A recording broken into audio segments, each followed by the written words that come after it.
Hello friends, कैसे हो आप सब। तो आज सेकंड पार्ट करने वाले हैं बीपीएससी 101 का। जो फर्स्ट पार्ट है वो आ चुका है। अगर आपने नहीं देखा तो लिंक आपको मिल जाएगा डिस्क्रिप्शन के अंदर, वहाँ पे जाके आप देख सकते हैं। कुछ इंपॉर्टेंट क्वेश्चन और रह गए थे तो मैं यहाँ पे वो करा दूंगा, ठीक है। इसके बाद आपका कल एग्ज़ाम ही है। सबसे पहले आपका पहला क्वेश्चन दिख रहा है, मानव संबंध अध्ययन पर संक्षिप्त टिप्पणी लिखिए। तो यहाँ पे आपको टिप्पणी लिखनी है, बेसिकली पैराग्राफ की तरह लिखना है इसको, लेकिन मैंने यहाँ पे जो है इसको समझाने के लिए कम टाइम में पॉइंट्स में लिखा है ताकि आप इजीली इसको समझ पाएँ। वैसे तो ये एक सोशियोलॉजी का सब्जेक्ट है, मानव संबंध, यानी कि आप लोगों से संबंध कैसे बनाते हैं, उनसे बातचीत करके, ठीक है, उनसे कॉन्टेक्ट करके, ठीक है। बहुत तरीके होते हैं, आपके क्लासमेट्स होते हैं उनसे आपके संबंध बनते हैं। ऑफिस में आप काम करते हो कहीं पे तो वहाँ पे आपके संबंध बनते हैं। वैसे ही लोक प्रशासन में ये इम्पोर्टेंट क्यों हो गया, क्योंकि लोक प्रशासन का मतलब ही होता है आपको लोगों से जाके बात करनी है, उनकी समस्याएं सुननी है, उनको हल करना है। इसीलिए जो है हम मानव संबंध जो उनका अध्ययन है उसके बारे में यहाँ पे बात कर रहे हैं कि भाई आप जो समस्या है लोगों की वो कैसे सॉल्व कर सकते हैं उनसे बात करके। उनको स्टडी करने के बाद तो आप उनकी जो समस्याएं हैं उनको हल कर पाओगे। तो वही यहाँ पे मैंने बता रखा है, आप इसको जो है पॉज करके पढ़ लेना एक बार, आपको इजीली समझ में आ जाएगा कि इसमें क्या लिखा हुआ है, ठीक है। तो कुछ तरीके होते हैं, कुछ कौशल है जो आपके पास होने चाहिए तब ज़रूर इन सबको करने के लिए, जैसे कि बातचीत करना या संचार माध्यम, कॉल के द्वारा, लेटर्स के द्वारा, या फिर सोशल मीडिया, अदर जो चीज़ें होती हैं उनके द्वारा आप लोगों की कैसे सहायता कर सकते हो, ये एक क्वेश्चन हो गया। सेकेंड होगा संघर्ष, दूसरा होता है मल्टीटास्किंग, बातचीत करना, संगठन बनाना। संगठन में मतलब आप देखते हो जो भी गवर्नमेंट वर्क्स होते हैं, जो भी काम होते हैं वो संगठन के द्वारा किए जाते हैं, ठीक है। एक संगठन बनाया जाएगा किसी पर्टिकुलर काम के लिए, वो उस काम को करते हैं, ठीक है। तो ये तो रहा एक क्वेश्चन का आंसर पहला, ये इंपॉर्टेंट है। लेकिन इससे ज़्यादा इंपॉर्टेंट सेकंड क्वेश्चन है आपका, जो कि ये वाला है, ठीक है। ये एक समाजशास्त्री कह लो आप इनको, या जो भी है फिलोसोफर कह लो, थिंकर कह लो, FW रिगर्स के संगठित साक्षेत्रिक विवरणित विवर्तित मॉडलों का वर्णन कीजिए। कुछ अजीब सा प्रोनाउंसिएशन है इसका, पर कोई बात नहीं।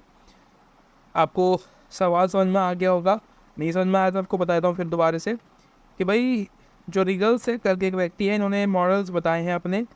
ये बेसिकली विकास और विकसित जो देश होते हैं उनको स्टडी करने के लिए एक आदर्श के रूप में लिए जाते हैं। जब भी आप कुछ स्टडी कर रहे होते हो तो आप क्या करते हो, जैसे कि आप कुछ शब्द पढ़ोगे इंग्लिश में तो आप जो अल्फ़ाबेट्स है वो याद रख के चलते हो, यानी कि वो आपके आदर्श होते हैं।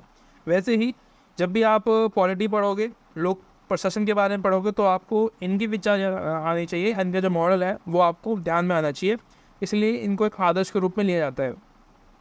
तो इनका जो 3 मॉडल है यहाँ पे तीनों के तीनों लिखे हुए हैं, सवाल इन्हीं का बना हुआ है कि भाई इनको बताओ, ठीक है। वैसे तो जो ये वाले हैं, जैसे कि ये वाला सवाल है, एक ये वाला जो मॉडल है, इनके मॉडल के बारे में बहुत कम बात की गई है। लेकिन जो ये वाला साक्षेत्रिक मॉडल है इस पे बहुत ज़्यादा बात की है, इनकी इसकी जो विशेषताएं हैं वो भी बताई गई है रीगल्स के द्वारा। सबसे पहले संगठित जो होते हैं, मतलब कि जैसे नाम से पता चल रहा है, वो समाज जो कार्यात्मक रूप से संगठित होते हैं, यानी कि एक जैसे होते हैं। एग्जाम्पल के लिए, आप जिस सोसाइटी में रहते हो, क्या जब आप बाहर जाते हो किसी सोसाइटी के अंदर, तो क्या वो सेम होती है, आपकी तरह होती है कि आपकी तरह बात करते हैं, उनका नेचर बिहेवियर आपकी तरह होता है? ज़रूरी तो नहीं हो सकता कि आपकी तरह हो। तो ये संगठन जो सिद्धांत है वो बिल्कुल फेल हो गया इनका, कि ये ऐसा नहीं होता है। तो ये जो है रीगल्स ये कहते हैं कि कोई भी समाज संगठित नहीं होता है, अलग अलग उनके विचार होते हैं, उनके उनके दृष्टिकोण अलग होते हैं एक दूसरे से, इसीलिए संगठित सिद्धांत कहा गया है। उसके बाद दूसरा आता है विवर्तित सिद्धांत के बारे में, कि सभी एक दूसरे से बिल्कुल अलग होते हैं, विभाजित होते हैं। क्या ऐसा भी होता है? नहीं, ऐसा भी नहीं होता, क्योंकि कुछ समाज क्या पता थोड़े बहुत मिलते जुलते हो, कुछ ना कुछ बातें, जैसे कि लैंग्वेज क्या पता हमारी सेम हो, बस हमारे धर्म अलग अलग हो सकते हैं, हमारी प्रथा अलग हो सकती है, हमारी सोच अलग हो सकती है, लेकिन जो लैंग्वेज हम इस्तेमाल करते हैं, जिस पर्यावरण में हम रहते हैं, वो तो सेम हो सकता है ना, जैसे कि इंडिया। तो ये विवर्तित सिद्धांत जो है इसके बारे में ये बोल रहे हैं कि भाई विवर्तित भी नहीं होते लोग कि बिल्कुल एकदम अलग हो एक दूसरे से। जो लास्ट का सिद्धांत है ये इसको हम पढ़ते हैं बीच में, क्योंकि ये बीच का सिद्धांत है। आपको मोस्टली समाज जो देखने को मिलते हैं वो कुछ ऐसे देखने को मिलते हैं। साक्षेत्रिक, इनके बारे में मैंने आगे लिखा हुआ है, सबको एक्सप्लेन किया है मैंने यहाँ पे, लेकिन मैंने आपको बता दिया एक बार कि भाई क्या है, ताकि आपको दिक्कत ना आए पढ़ने में। तो ये जो विशेषताएं हैं मैंने यहाँ पे लिखी है, इसकी विशेषताओं से आप इसको पता लगा पाओगे। देखो, साक्षेत्रिक जो है बेसिकली आप एक इंडिया का एग्जांपल यहाँ पे ले सकते हो। आपको जो आदर्श के रूप में मानना है ना, वो मानना है इंडिया को, ठीक है, भारत, क्योंकि भारत में जो है विभिन्नताएं हैं, और हमारा जो है ना, हमारे अंदर संगठित भी है हम लोग, ठीक है, और ऐसा भी विवर्तित भी है कहीं कहीं, क्योंकि हमारी जो रीति रिवाज है, हमारी जो प्रथाएं हैं, संस्कृति है, वो अलग हो सकती है, लेकिन फिर भी हम लोग एक है, क्योंकि हम एक ही देश में रहते हैं। तो मोस्टली लोग एक ही लैंग्वेज बोलते हैं, ठीक है। इंडिया में मोस्टली लोग हिंदी बोलते हैं, उत्तरी भारत की साइड में देखें, और दक्षिण में कुछ और लैंग्वेज का इस्तेमाल करते हैं, लेकिन लगभग जो है हिंदी और इंग्लिश जो है लोग नॉर्मल लैंग्वेज है, यानी कि इंग्लिश इसको हम बोलते हैं। तो ये जो है इसलिए ये एक इम्पॉर्टेंट हो जाता है, क्योंकि ये साक्षेत्रिक जो सिद्धांत है वो हिंगल का बहुत ही इंपॉर्टेंट हो जाता है यहाँ पे समझना। मोस्टली आपसे यही पूछता है साक्षेत्रिक सिद्धांत के बारे में, लेकिन आपको दोनों को बताना है कि उन्होंने 2 सिद्धांत और भी दिए हैं, ठीक है, जो मॉडल है और भी बताया है। सबसे पहले इसमें कुछ विशेषताएं हैं, उनको देख लेते हैं। विभिन्नता, यानी कि जैसे कि आप इंडिया को देखते हो तो यहाँ पे अलग अलग प्रथा है, सोच भी हमारी जो है अलग अलग होती है, ठीक है। उसके बाद दूसरी चीज़ की औपचारिकता है। अब इंडिया एक विकासशील देश है, तो सभी जो लोग हैं, जो गवर्नमेंट ऑफिसर्स हैं, वो क्या करते हैं, अपनी जेब भरने के चक्कर में रहते हैं, और इंडिया में लोग शायद अभी भी नासमझ है, कम पढ़े लिखे हैं, कम जागरूक है, जिसकी वजह से वो लोग भ्रष्टाचार के शिकार हो जाते हैं, ठीक है। तो ये भी एक जो है कमियाँ इसके अंदर आपको देखने को मिलती है। ये औपचारिकता हो गया। उसके बाद एक होता है अतिव्यापकता और स्वजन पक्षपात, जो भाई भतीजावाद है, वो भी आपको देखने को मिलता है। यानी कि कोई भी नौकरी जो लगती है आपकी, अगर आपकी फैमिली में कोई है, ठीक है, आपकी पर्सनल नौकरी है, कहीं आपको पता चल गया कि भाई हाँ सरकारी जॉब निकली है यहाँ पे, तो वो कोशिश करेगा कि अपनी फैमिली में किसी को लगाए, राइट, या फिर पॉलिटिक्स में अपनी ही फैमिली में से किसी को लेके जो है खड़ा करेगा इलेक्शन के लिए। तो ये होता है इंडिया में, नेपोटिज्म इसको कहते हैं। उसके बाद एक ये भी है बहु सांप्रदायिकता, यानी कि अलग अलग संप्रदाय हैं, धर्म के आधार पे, जाति के आधार पे है तो बहुत सारे इंडिया में, लेकिन कभी कभी साथ बनती नहीं है इनकी, है ना।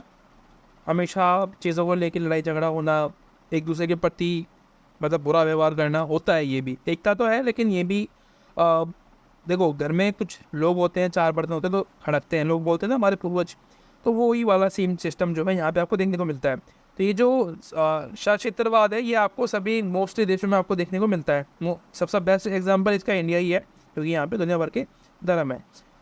बहु नियमिता, यानी कि पॉली नॉर्मलाइजेशन, इसमें जहाँ परंपरागत व्यवहार नए नियमों के साथ रहता है, कारणवश नियमों को लेकर एकमता नहीं होती, यानी कि अलग अलग धर्म है, अलग अलग सोच विचार है, तो इसलिए हमारे जो नियम कानून होते हैं वो भी अलग अलग होते हैं।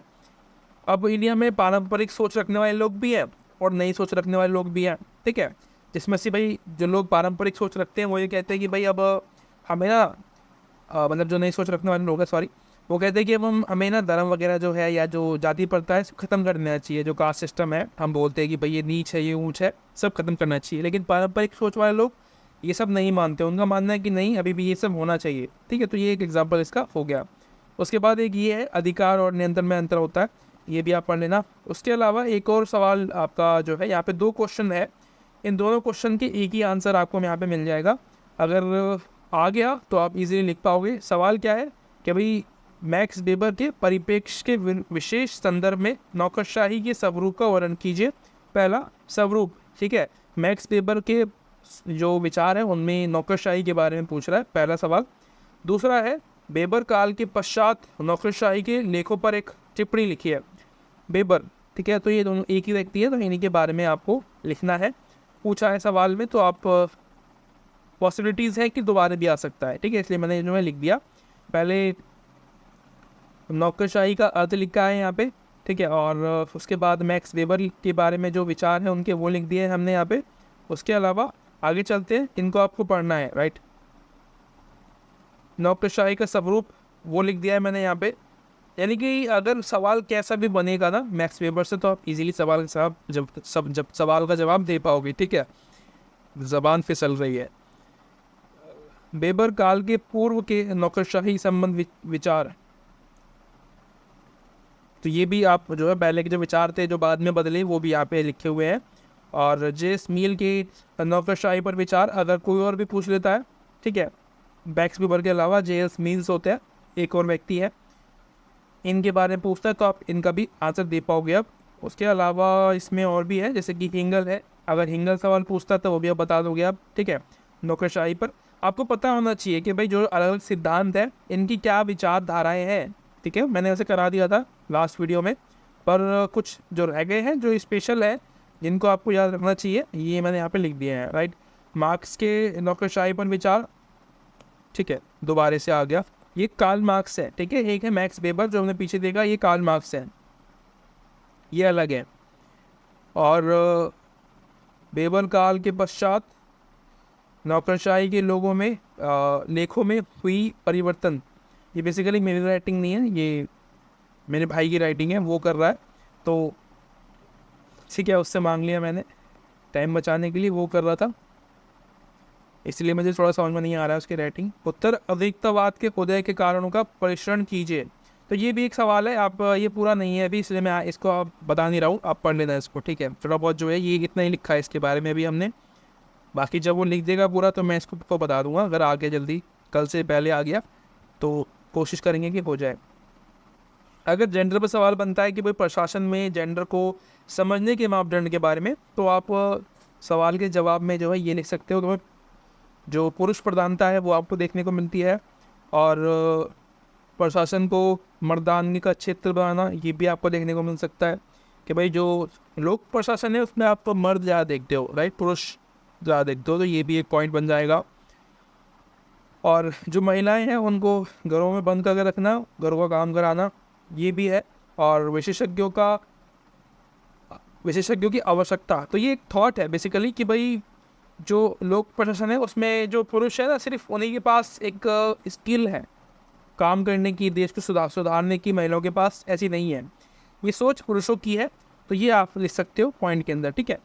आपका कुछ पॉइंट इसमें और ऐड हो जाएंगे, लास्ट वीडियो में मैंने बताया था इसके बारे में भी थोड़ा बहुत, वहाँ पे भी आप उसको भी ऐड करके इसमें भी ऐड करके काफ़ी अच्छा आपका जो कंटेंट बन जाएगा।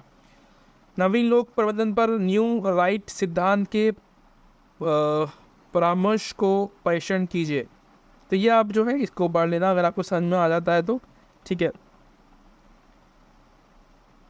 थोड़ा बहुत हिंट मिल जाएगा आपको, और तो कुछ नहीं है, ये आप बाकी जो पॉइंट लिखे हुए हैं इनको आप जरूर पढ़ लेना, ये इंपॉर्टेंट हो जाते हैं, ठीक है। न्यू राइट सिद्धांत का प्रभाव जो है वो भी आपको यहाँ पे मिल जाएगा। उसके अतिरिक्त नवीन लोक प्रशासन की विशेषताएं भी आप मैंने लिखी हुई है, ये दूसरा सवाल है। अगर विशेषताओं के ऊपर सवाल बनता है लोक प्रशासन के बारे में, नवीन लोक प्रशासन के बारे में एक विशेषता के ऊपर सवाल बनता है, तो आप जो है ये लिख सकते हो कि भाई जवाबदेही, ग्राहक केंद्रिता, ठीक है, और प्रशासन में संरचनात्मक परिवर्तन, सार्वजनिक प्रशासन का बहु अनुशासनात्मक स्वरूप, राइट। तो ये कुछ और सवाल हैं जो मैंने आपको करा दिए। अगर आप वीडियो अच्छी लगी है तो मुझे आप कमेंट करके ज़रूर बताना, ठीक है।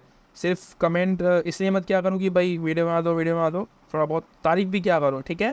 तो मिलते हैं अगली वीडियो में, तब तक के लिए thank you so much, bye bye.